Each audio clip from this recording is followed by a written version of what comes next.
How does ventilation prevent influenza droplet spread? Imagine walking into a room where someone just coughed or sneezed. The air is filled with tiny droplets that can carry the influenza virus. Ventilation acts like a helpful cleaner, reducing the chance of catching the flu from these droplets. It does this mainly by exchanging indoor air with fresh outdoor air or filtering the air that recirculates.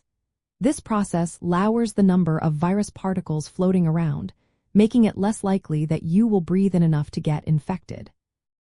Influenza spreads through droplets and aerosols produced when an infected person coughs, sneezes, talks, or even breathes.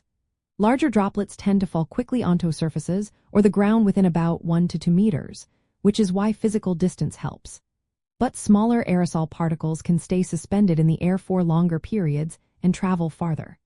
Ventilation helps by diluting these particles, meaning it spreads out the virus-laden air so that the concentration decreases.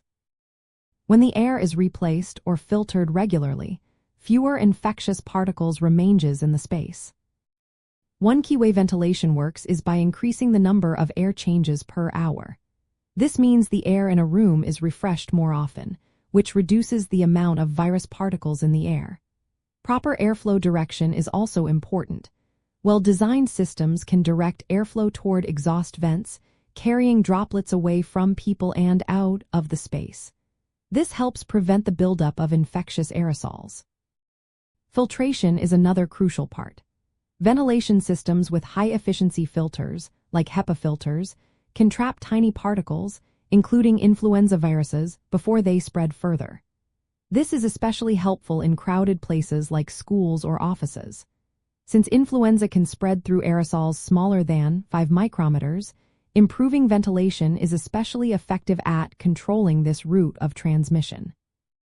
Studies and models suggest that good ventilation can cut down flu spread as much as vaccinating about half the population in some scenarios.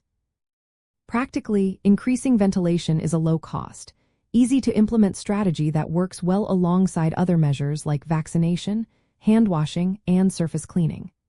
However, it's important to remember that ventilation alone might not fully prevent transmission, especially when people are close together and large droplets are involved. In such cases, combining multiple strategies provides the best protection. In summary, ventilation helps prevent influenza droplet spread by lowering the amount of virus in the air through regular air exchange, directing airflow away from people, and filtering out tiny infectious particles. This reduces the chance of inhaling the virus and supports overall efforts to keep indoor environments safer. Always consult health professionals for personalized advice and follow local health guidelines to stay protected.